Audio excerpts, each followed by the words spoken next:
Sayap militan Hamas Brigade Al-Qassam mengumumkan kematian seorang sandera Israel di jalur Gaza. Tawanan tersebut adalah Yegev Bukatov yang berusia 34 tahun. Menilik saluran Telegram, Al-Qassam menyatakan bahwa Yegev meninggal bukan karena serangan pasukan Israel. Ia justru disebut-sebut selamat dari gempuran serangan serdadu Zionis di jalur Gaza. Dikutip dari Al-Mayadin, rupanya kematian Yegev itu akibat kekurangan obat-obatan dan makanan. Al-Qassam menyatakan kondisi yang dialami Yegev itu merupakan hal yang dirasakan oleh seluruh warga Palestina. Mereka harus bertahan hidup di tengah krisis pangan dan obat-obatan saat operasi militer Israel terus berlangsung. Diketahui masuknya pasokan pangan dan obat-obatan terhambat lantaran tak memperoleh izin dari Israel. Hal tersebut pun berdampak pula pada para sandera Israel yang menjadi tawanan Hamas. Mereka turut mengalami krisis pangan dan kelaparan hingga akhirnya meninggal dunia.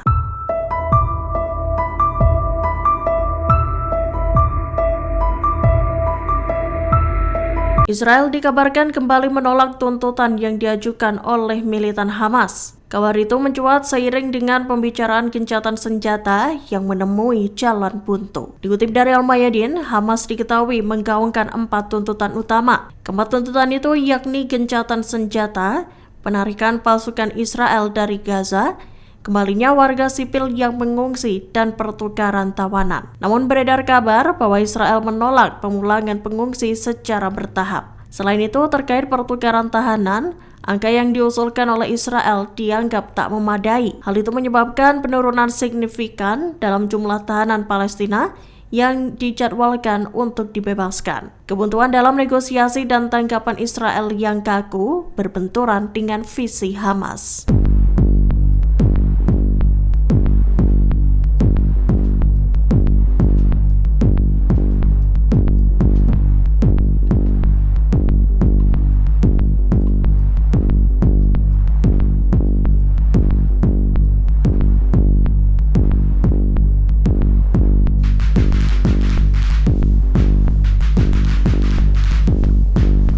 Tiga rumah sakit Gaza diserang secara brutal oleh militer Israel. Diketahui pasukan Zionis menyerbu rumah sakit Al-Amal dan Al-Nasser pada Minggu 24 Maret 2024. Penyerbuan itu terjadi setelah penghubungan rumah sakit Al-Shifa memasuki 1 minggu lamanya. Dikutip dari Tribun News, pasukan Israel kini menyerbu rumah sakit Al-Nasser dan Al-Amal di kota Khan Yunis. Penghubungan tersebut dilakukan ketika pesawat tempur terus membombardir kota itu. Kendaraan lapis baja dalam jumlah besar dikabarkan mengelilingi rumah sakit Al-Amal. Seiring dengan hal itu, organisasi Bulan Sabit Merah Palestina menyatakan bahwa timnya berada dalam kondisi berbahaya. Mereka juga mengklaim tak dapat menguburkan salah satu pekerjanya yang tewas gegara tembakan pasukan Israel.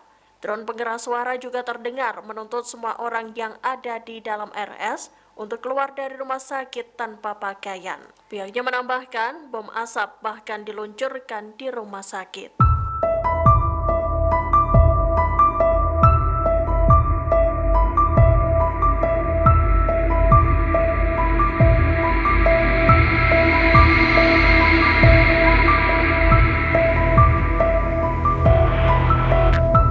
Israel dikabarkan memblokir konvoi bantuan kemanusiaan yang memasuki Gaza Utara. Hal itu terjadi saat Sekretaris Jenderal PBB berkunjung ke penyeberangan Rafah Selatan. Bersamaan dengan itu, pihaknya juga mendesak Israel untuk menghilangkan hambatan terhadap tumpukan truk bantuan. Dikutip dari Sky News, Kepala Badan Pengungsi Palestina PBB atau UNRWA Philip Lazzarini mengatakan bahwa tindakan yang dilakukan Israel adalah keterlaluan. Ia menyebut Israel sengaja menghalangi bantuan penyelamatan nyawa selama perang berkecamuk. Lazzarini menyatakan Israel menyampaikan pada PBB bahwa konvoi bantuan tak akan disetujui lagi. Hal itu terjadi seusai Israel menuding 12 staf UNRWA berpartisipasi dalam serangan Hamas pada Oktober 2023 lalu. Bahkan buntut hal tersebut, Amerika dan Inggris ikut menghentikan sementara pendanaan untuk UNRWA.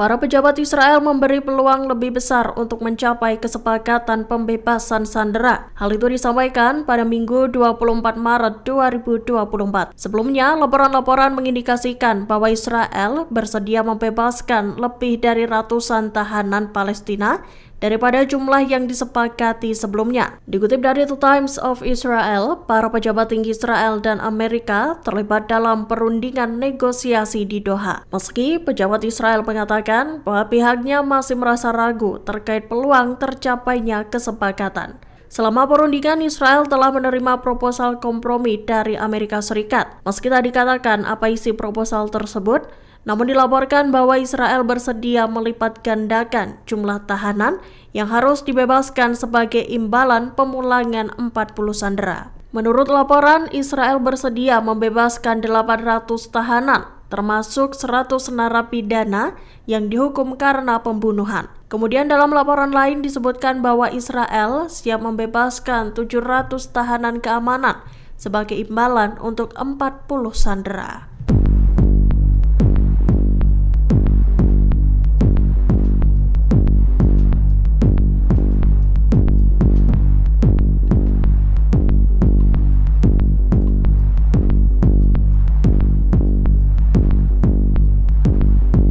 Download Tribun X sekarang, menghadirkan lokal menjadi Indonesia.